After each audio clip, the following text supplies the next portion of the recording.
Growth rate 125%।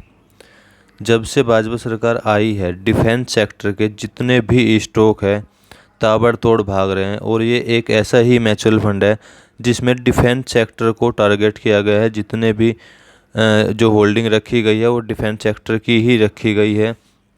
Hello दोस्तों, मेरा नाम है रोहित और आज मैं आपको बताने वाला हूँ ऐसे ही एक म्यूचुअल फंड के बारे में जिसने एक साल में 100 से ज़्यादा % का रिटर्न हमें निकाल के दिया है।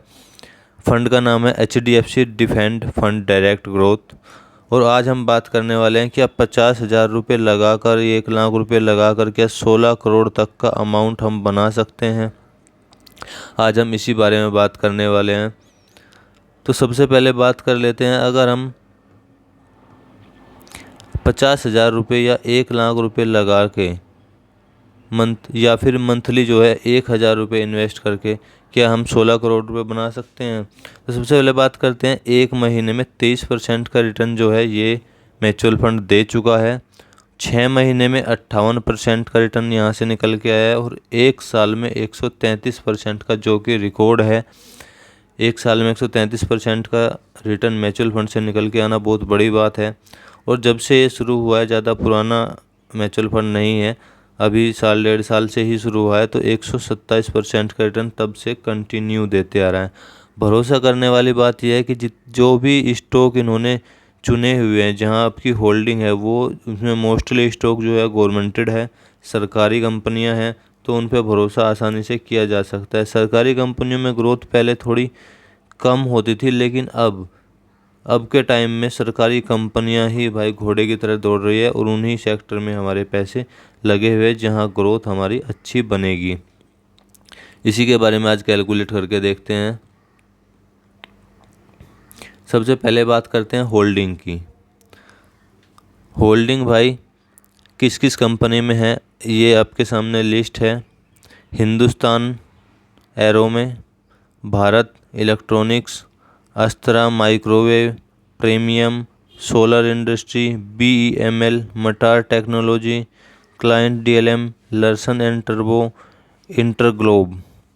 सारी के सारी कंपनियां पुरानी हैं, अच्छी है, रिकॉर्ड बहुत अच्छे रहे हैं इनके। ये बहुत अच्छी चीज़ है कि जो होल्डिंग है वो बहुत सही जगह है।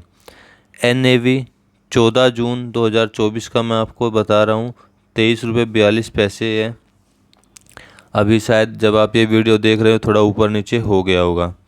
बात करते हैं कैलकुलेट करने की, तो 30% रिटर्न पे अगर हम 50,000 रुपये 7 साल के लिए डालते हैं तो जो हमारी टोटल वैल्यू बनेगी वो बनेगी 3,13,000 रुपये। वहीं अगर हम यही 50,000 रुपये कंटिन्यू 14 साल के लिए 30% रिटर्न पर डालते हैं तो हमारी जो टोटल वैल्यू बनेगी 19,68,000 रुपये। हमारा टोटल अमाउंट वही 50,000 रुपये कंटिन्यू रहने वाला है।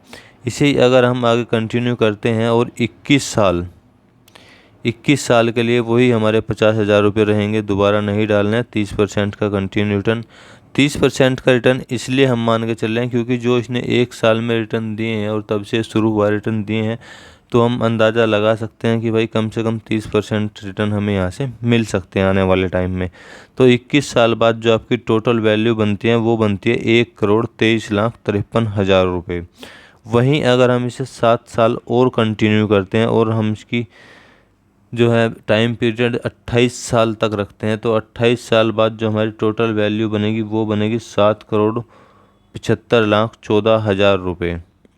और जो हमारी इन्वेस्टमेंट अमाउंट है सिर्फ 50,000 रुपये यहाँ रहने वाला है। वहीं अगर हम इसे कंटिन्यू करते हैं 1 लाख के साथ, 50,000 की जगह आप लोग 1 लाख रुपये लमसम इसमें एक बार डालते हैं, वही 30% का रिटर्न, वही 28 साल का टाइम पीरियड, तो यहाँ पर इसकी जो टोटल वैल्यू है वो बनती है 15,50,59,30,000 रुपये। और जो हमारा इन्वेस्टमेंट अमाउंट है वो सिर्फ 1 लाख रुपये रहने वाला है। अब बात करते हैं, हर किसी के पास पैसे एक साथ इकट्ठे इतने नहीं होते हैं, तो वो जो SIP वाले हैं उनके लिए यहाँ क्या ऑप्शन है। आप 1,000 रुपये अगर हर महीना डालते हैं और हमें वही सेम रिटर्न 30% का मिल जाता है, तो 7 साल बाद हमारे पास 2,85,000 रुपये होंगे और जो हमारी इन्वेस्टमेंट है वो कुल 84,000 रुपये होगी। वहीं अगर हम ये 7 साल और कंटिन्यू करते हैं तो 14 साल बाद वही 30% के रिटर्न पे हमारे यहाँ जो जमा होंगे 1,68,000 रुपये होंगे और जो हमारी टोटल वैल्यू बनेगी वो बनेगी 25,55,000 रुपये। अगर हम इसे ऐसे ही कंटिन्यू रखते हैं 21 साल तक, जो कि 21 साल कोई ज़्यादा टाइम नहीं है, अगर हम कोई LIC या कोई पॉलिसी भी लेते हैं, कहीं इन्वेस्टमेंट करते हैं तो वो भी 20 से 25 साल के लिए होती है। अगर हम इसे कंटिन्यू रखते हैं 21 साल तक तो वही 30% के रिटर्न पे वही 1,000 रुपये महीना के हिसाब से तो हमारी जो टोटल इन्वेस्टमेंट होगी वो होगी 2,52,000 रुपये और जो हमारी टोटल वैल्यू बनेगी 21 साल बाद वो बनेगी 2,06,00,000 रुपये 22,000 2,06,22,000 रुपये।